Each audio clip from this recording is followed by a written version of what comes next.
আজকে আমাদের বিএনপির মাননীয় মহাসচিব সংখ্যালঘু ধর্মীয় সংখ্যালঘু সম্প্রদায়ের বাংলাদেশের শীর্ষস্থানীয় নেতৃবৃন্দের সাথে আলোচনায় বসেছিলেন। দেশের সার্বিক পরিস্থিতি নিয়ে বিস্তারিত আলোচনা করেছেন। সেই আলোচনায় অনেকেই অংশগ্রহণ করেছেন। তার মধ্যে হিন্দু, বৌদ্ধ, খ্রিস্টান ঐক্য পরিষদের সম্মানিত মহাসচিব সাধারণ সম্পাদক রানা দাশগুপ্ত বক্তব্য পেশ করেছেন সবার পক্ষ থেকে।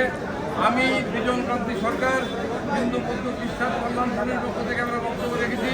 তারপর মাননীয় মহাসচিব সবার উদ্দেশ্যে দেশের এই সার্বিক পরিস্থিতিতে কী আমাদের করণীয় এবং কীভাবে সংখ্যালঘুদের মধ্যে সম্প্রীতি রক্ষা করা যায়, কীভাবে এই সংখ্যালঘু সম্প্রদায়ের যে এই একটা সমস্ত দেশে যেটা অস্বস্তিকর অবস্থা তৈরি করা হয়েছে, রাজনৈতিক কারণে হোক অন্য কারণে হোক, এর ব্যাপারে উনি বিস্তারিত সবাইকে আশ্বস্ত করেছেন এবং সবাইকে ঐক্যবদ্ধ থাকার জন্য উনি বলেছেন।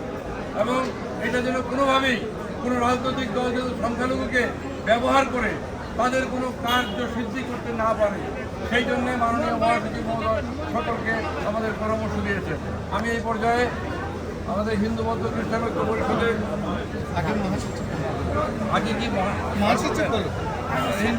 হিন্দু বৌদ্ধ খ্রিস্টান ঐক্য পরিষদের সাধারণ সম্পাদক শ্রদ্ধেয় অ্যাডভোকেট রানা দাশগুপ্ত আপনাদের উদ্দেশ্যে ওনার বক্তব্য পেশ করবেন। সম্মানিত সাংবাদিক বন্ধুগণ, আমি এই মুহূর্তে আপনাদের সামনে বাংলাদেশ জাতীয়তাবাদী দলের সম্মানিত মহাসচিব জনাব মির্জা ফখরুল ইসলাম আলমগীর পাশে রেখে আমি দুটি কথা নিবেদন করতে চাই। দেশের বর্তমান ক্রান্তিকালে মাননীয় মহাসচিব বাংলাদেশের ধর্মীয় জাতীয়তা সংখ্যালঘু নেতৃবৃন্দের সাথে মত বিনিময়ের লক্ষ্যে এই বিএনপি চেয়ারপারসনের কার্যালয়ে এক বৈঠকের আহ্বান করেছিলেন। আমরা সবাই তার আমন্ত্রণে সাড়া দিয়েছি এবং এই আমন্ত্রণ জানানোর জন্য এবং একটি গুরুত্বপূর্ণ সময়ে এই বৈঠকে অনুষ্ঠানের যে আয়োজন তিনি করেছেন তার জন্যে তার প্রতি কৃতজ্ঞতা প্রকাশ করেছি।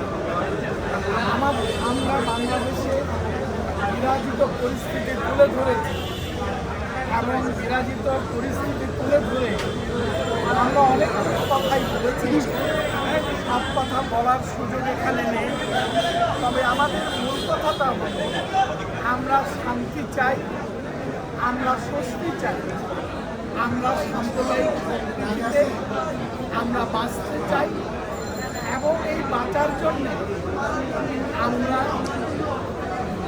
গণতান্ত্রিকভাবে আমাদের নানান লড়াইয়ের মধ্য দিয়ে আমরা আমাদের কথাগুলো এদেশে যারা রাষ্ট্র পরিচালনা করছেন, যারা রাজনীতি পরিচালনা করছেন, আমরা তাদের সামনে আমরা তুলে ধরতে চাই। মাননীয় মহাসচিব যে কথা বলেছেন তার মধ্যে মুদ্রা কথাই হল, চলেন আমরা অতীতে সবাই ভুলে যাই, আমরা বর্তমানকে সামনে রেখে ভবিষ্যতের দিকে তাকাই। একটি মানবিক রাষ্ট্র এবং বৈষম্যহীন সমাজ প্রতিষ্ঠায় আমরা ঐক্যবদ্ধভাবে কাজ করি।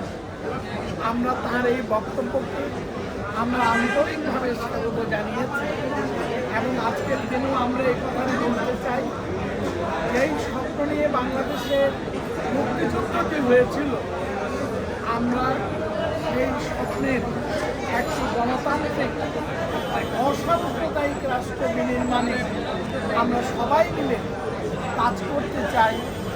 আপনাদের সবাইকে আন্তরিক ধন্যবাদ। আরেকটি কথা হয়ে গেছে, হচ্ছে আমরা তিনটা সংগঠন এখানে এসেছিলাম, বাংলাদেশ পূজা উদযাপন পরিষদ, হিন্দু, বৌদ্ধ, খ্রিস্টান ঐক্য পরিষদ এবং ঢাকা মহানগর সার্বজনীন পূজা পরিষদ। মাননীয় মহাসচিব আমাদের সকল দাবি দেওয়ার কথা খুব ধৈর্য সহকারে শুনেছেন। আমাদের যে দীর্ঘদিনের পুঞ্জীবিত সমস্যা, সেই সমস্যা দূরের জন্য 8 দফা দাবি আমরা ওনার কাছে তুলে ধরেছি। উনি আমাদেরকে কথা দিয়েছেন ভবিষ্যতে ওনার দল ক্ষমতায় গেলে এগুলো পজিটিভলি বিবেচনা করবেন। সেই বিবেচনায় আমরা এখন থেকে সবাই একসাথে কাজ করব, সমস্ত অতীত ভুলে। আমি সাধারণ সম্পাদক, বাংলাদেশ পূজা উদযাপন পরিষদ, সন্তোষ শর্মা।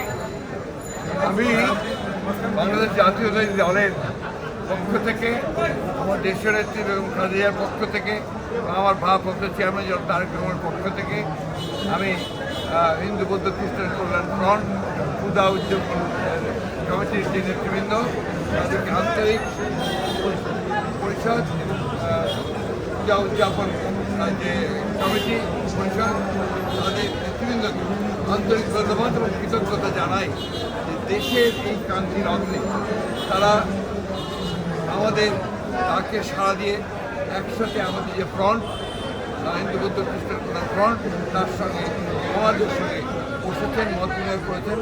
আমি অত্যন্ত আশাবাদী যে কিছু সংখ্যক দুষ্কৃতিকারী এবং যারা রাজনৈতিক দলের নয়, যারা এই সমাজের শত্রু, যারা বাংলাদেশের ইমেজ নষ্ট করতে চায়, তারা যতই চেষ্টা করুক না কেন এই বাংলাদেশের দীর্ঘকালের এইখানে যে সম্প্রীতির সৌহার্দ্য সম্প্রদায়গুলোর মধ্যে, ধর্মীয় সম্প্রদায়গুলোর মধ্যে, সেটাকে তারা ইচ্ছে করে বিনষ্ট করতে পারে। এবারও প্রমাণিত হয়েছে, শত চেষ্টা করেও তারা আমাদের এই সৌহার্দ্য ঐক্য তারা বিনষ্ট করতে পারে। আমরা কমিটেড, বাংলাদেশ জাতীয়তাবাদী দল, আমরা আমাদের অঙ্গীকার আছে যে আমরা বাংলাদেশে একটা রেইনবো স্টেট নির্মাণ করতে চাই, সকল ধর্ম, গোত্র, বর্ণ নির্বিশেষে। আমাদের নেতা তারেক রহমান সেই কথা বিশ্বাস করেন। তারা এর মধ্যে আমাকে বলেছেন যে তারা অত্যন্ত খুশি হয়েছেন যে জনাব তারেক রহমান 5 তারিখের পরেই তিনি একটা ভিডিও প্রচারের মধ্য দিয়ে এই সাম্প্রদায়িক ক্ষতি যেন না হয়, সম্প্রীতি নষ্ট না হয়, সেই কথা জানাতেই দিয়েছে।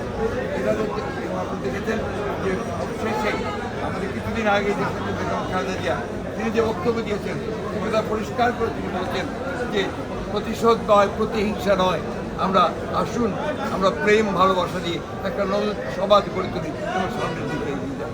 আজকে আমি অত্যন্ত আশান্বিত যে সেই লক্ষ্যে আমরা ওনাদের যে সমস্যাগুলো আছে, আমরা সেই সমস্যাগুলোকে আমাদের সমস্যা মনে করে আমরা যে সরকারি আসন আমরা আসলে আমরা যে সরকারি আসন তাদের কাছে অবশ্যই তুলে ধরবো।